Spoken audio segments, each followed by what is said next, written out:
శ్రీ గురుభ్యో నమః.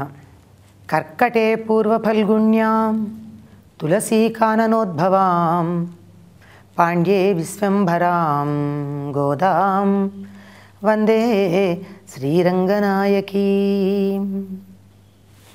12వ రోజు శ్రీకృష్ణుడి ప్రియమిత్రుడైన శ్రీదాముని చెల్లెలుంది. ఆమెను నిద్రలేపుతూ ఉన్నది గోదాదేవి.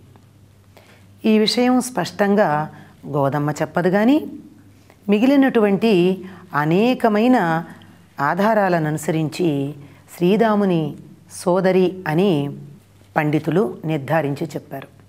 ఎనుములు అంటే గేదెలు తమ లేగదూడల్ని తలుచుకుని వాటి మీద ఉన్న ప్రేమతో పాలు ధారగా వర్షించేస్తూ ఉన్నాయిట. పాలధారల కారణంగా పెరడంతా చిత్తడిగా అయింది, బురదగా అయింది. అయినా సరే ఆ బురదలో నువ్వు నిద్ర లేవలేదు కదా, నిన్ను మాతో తీసుకెళ్ళాలి అనేటటువంటి ఉద్దేశంతో నిన్ను వదిలిపెట్టి వెళ్ళడం మాకు ఇష్టం లేదని నీ ఇంటికి నెమ్మదిగా అడుగులో అడుగు వేసుకుంటూ జారిపోకుండా వచ్చాం. తీరా ఇక్కడ దాకా వచ్చేటప్పటికి ఏం జరిగింది? పైనుంచి మంచు పడుతూ ఉంది, తలలు తడుస్తున్నాయి, నేల మీద బురదలో మా కాళ్ళు ఇరుక్కుపోతూ ఉన్నాయి. నిన్ను తలుపు తట్టి లేపుదామంటే కాళ్ళు జారిపోతున్నాయి. అందుకని నీ గుమ్మానికి ఉన్నటువంటి కమ్మి ఉందే, దాని 2 చేతులతోనూ పట్టుకుని నిన్ను నిద్రలేపుతున్నాము. త్వరగా లేచి శ్రీకృష్ణుని సేవకి తరలిరావమ్మా అని నిద్రలేపుతూ ఉన్నారు. గోదతో పాటు వచ్చినటువంటి చెలులు ఇంకా నిద్రలేచి తమతో పాటు శ్రీకృష్ణుడి సేవకి రానటువంటి చెలిని, మేము నిన్ను నిద్రలేపుతూ చేస్తున్న పనేమిటి అంటే రావణుణ్ణి సంహరించినటువంటి రామచంద్రుని యొక్క కీర్తన చేస్తున్నాం. మేము కీర్తన చేస్తూ ఉంటే నువ్వు కూడా నీ పెదవి కలిపి మాతో పాటు ఆ కీర్తనలో పాల్గొనాలి కదా. నువ్వెందుకు ఇంకా పాల్గొనడం లేదు? నీవు కూడా లేచి వచ్చినట్టయితే లోకానికంతా మేలు కలుగుతుంది కదా, లేచి రావమ్మా అని కీర్తిస్తూ ఉన్నారు, నిద్రలేపుతూ ఉన్నారు గోదాదేవి మరియు ఆవిడతో పాటు తోడు వచ్చిన ఇతర చెల్లులు. వీరి ఇంటి ముందు గేదెలు అంటే బర్రెలు, ఎనుములు ఉన్నాయి చాలా. అంటే ఆవులతో పాటు ఈ ఎనుముల పాడి కూడా ఉన్నది. నిజం చెప్పాలంటే వడమధురై అంటే ఉత్తర మధురలో బృందావనంలో మనకి ఈ గేదెలు ఉన్నట్టుగా ఎక్కడ దాఖలాలు లేవు, ఆధారాలు లేవు. కానీ గోదాదేవి తన విల్లిపుత్తూరు గ్రామాన్నే వ్రేపల్లెగా తలుచుకుని ఈ సంకీర్తన చేస్తూ ఉంది గనక విల్లిపుత్తూరులో ఉన్నటువంటి ఈ గేదెలు ఆవిడికి బృందావనంలో కూడా ఉన్నట్టుగా ఒక ఊహ కలిగి ఉండవచ్చు. ఈ గేదెలన్నీ అక్కడ నిలబడి ఉన్నాయి. అవి పాలు చేపుకొచ్చాయి. ఎప్పుడు చేపుకొస్తాయి? దూరంగా ఉన్నటువంటి లేగదూడ తల్లి దగ్గర పాలు తాగాలని అరవగానే ఆవులు కానీ గేదెలు కానీ వేటికైనా వెంటనే పాలు చేపుతాయి. గేదె దూడ దూరంగా కట్టేస్తుంది. దానిని విప్పి పాలు తీయడానికి ఎవరు రావడం లేదు. ఎందుకు అంటే శ్రీరాముడు వెళ్ళి కృష్ణుడి దగ్గరే ఉండిపోయాడు. ఈ శ్రీరాముడు అక్కడ ఉండిపోయి అతడి సేవ చేసుకుంటూ తన గృహకృత్యాలు కూడా మర్చిపోయాడు. ఇంటికి రావాలి, తెల్లవారు సమయం అవుతూ ఉన్నది, ఇంకా కొద్దిసేపట్లో తెల్లవారుతుంది. జంతువులన్నీ కూడా ఆహారం కోసం బయలుదేరుతూ ఉంటాయి. ఈ సమయంలో మా ఇంట్లో ఉన్నటువంటి లేగదూడలకి కడుపు నిండేటట్టుగా పాలు ఇచ్చేందుకు తల్లి దగ్గరికి వదలాలి అన్న సంగతి మర్చిపోయాడు. శ్రీరాముడు మర్చిపోయాడు, కానీ ఇక్కడ ఉన్నటువంటి లేగదూడలకు ఆకలిస్తుందే, ఆ ఎనుములకి పిల్లలకి పాలు ఇవ్వాలనేటటువంటి ఊహ కలిగి పాలు చేపుకొస్తాయే, దాంతో ఆ పెరడంతా కూడా ఆ మట్టిలో ఈ పాలు పడి బురదగా అయిపోయింది. అందులోనూ గేదె పాలు చిక్కగా ఉంటాయి, కొంచెం ఇది కూడా ఉంటుంది, వెన్న కూడా ఎక్కువ ఉంటుందేమో. ఈ బురదలో పడి కాళ్ళు జారుతున్నాయిట. మామూలు బురద వేరు, నూనెతో కలిసిన బురద వేరు. ఈ నేతితో కలిసినటువంటి బురదతో, వెనతో కలిసిన బురదతో కాళ్ళు జారుతూ ఉన్నాయి. అయినా సరే ఈవిడ్ని పిలుచుకెళ్ళడానికి వచ్చారు. అంటే ఇంతకు ముందు ఉన్నటువంటి ఒక పాసురంలో అత్త కూతుర్ని లేపుతూ, ఓ అత్త, నీ కూతుర్ని నిద్రలేపలేదేమి అని అత్తకి కూడా బోధ చేసింది గోదమ్మ. ఇక్కడ చెలితో పాటుగా సోదరుణ్ణి గురించి కూడా గుర్తు చేస్తోంది. ఎంత కృష్ణభక్తి ఉంటే మాత్రం ఇంటికి వచ్చి నిత్యకృత్యాలు చేయవద్దా? శరీరధారులైనటువంటి వారందరికీ ఎంతటి భగవదనుభూతి ఉన్నా నిత్యకృత్యాలు, శరీర ధర్మాలు నిర్వర్తించవలసిన అవసరం ఉంది.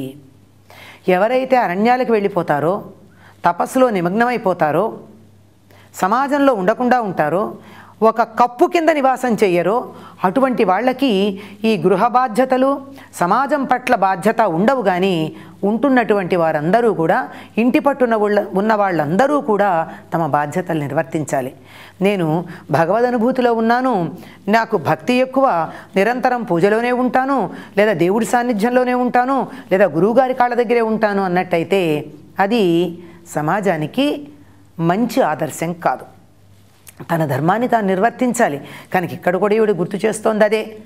ఈవిడ లేవలేదా? గోదాదేవి లేవలేదా? తన కాలకృత్యాలు నిర్వర్తించుకుని స్నానం చేసి, మామూలు స్నానం చేసి అక్కడికి వెళ్ళి జ్ఞాన స్నానానికి బయలుదేరలేదా? శ్రీరాముడికి ఏమైంది? శ్రీరాముడి సోదరికి ఏమైంది? వాళ్ళు కూడా తమ కర్తవ్యాన్ని, విద్యుక్త ధర్మాలని నిర్వర్తించాల్సిన అవసరం ఉంది కదా.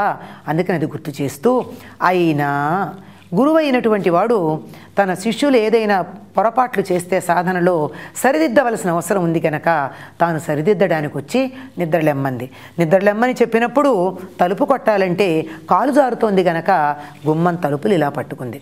అంటే భగవంతుడి వాక్యం అనేటటువంటి ఆధారాన్ని మనం పట్టుకున్నట్టయితే ఎక్కడైనా సరే కాలు జారిపోయేటటువంటి పరిస్థితిలో కూడా అది నిలదొక్కుకోవడానికి మనకి ఆశ్రయిస్తుంది. కాలికి ఆధారం లేనప్పుడు చేతినైనా ఆధారం చేసుకోవాలి. ఈ భగవద్వాక్యాలన్నవి మనకు ఆ విధంగా ఆధారాన్ని కలిగిస్తాయి. అలా కలిగిస్తూ ఉండి ఎవరిని పాడుతున్నది ఈవిడ? రావణుణ్ణి సంహరించిన శ్రీరామచంద్రమూర్తిని గురించి పాడుతూ ఉంది.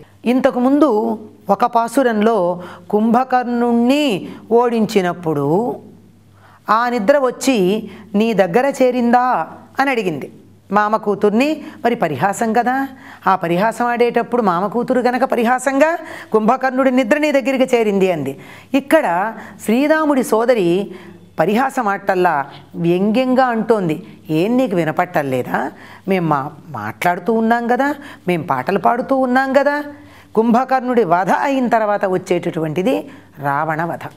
ఇక్కడ రావణాసురుని సంహరించినటువంటి వాడు శ్రీరామచంద్రుడు అని చెప్పడం ఏమిటి కారణం అంటే, రావణాసురుడు 10 తలలు గలవాడు.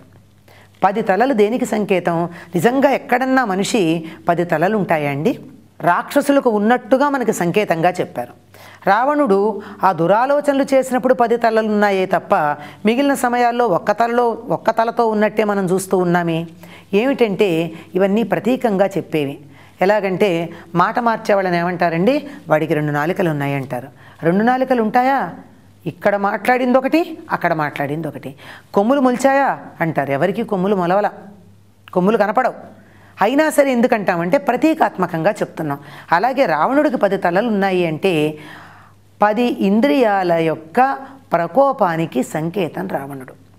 ఏమిటి 10 ఇంద్రియాలు? 10 జ్ఞానేంద్రియాలు, 10 కర్మేంద్రియాలు. జ్ఞానేంద్రియాలంటే కన్ను, చెవి, ముక్కు, నోరు, నాసిక. దేన్నైనా మనం ఆస్వాదించాలంటే వీటి వల్లే ఆస్వాదిస్తాం. కంటితో చూస్తాం, చెవితో వింటాం, చేత్తో ముట్టుకుంటాం, ముక్కుతో వాసన చూస్తాం, నాలుకతో రుచి చూస్తాం. ఇంతకు మించింది ఇంకోట్లేదు. అలాగే ఇవన్నీ చేయడానికి పనికొచ్చేటటువంటి కర్మేంద్రియాలు ఉన్నాయి. ఈ కర్మేంద్రియాలేవి?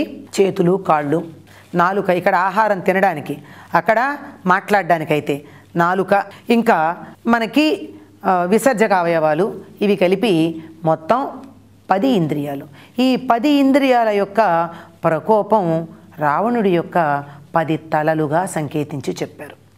ఎప్పుడైతే ఈ 10 తలలు ఉత్తముడైనటువంటి బుద్ధిమంతుడైనటువంటి రాముడు అతడిని బాణం వేసి కొట్టాడో అప్పుడు ఈ 10 తలలు కూడా లేకుండా పోవడం జరిగింది.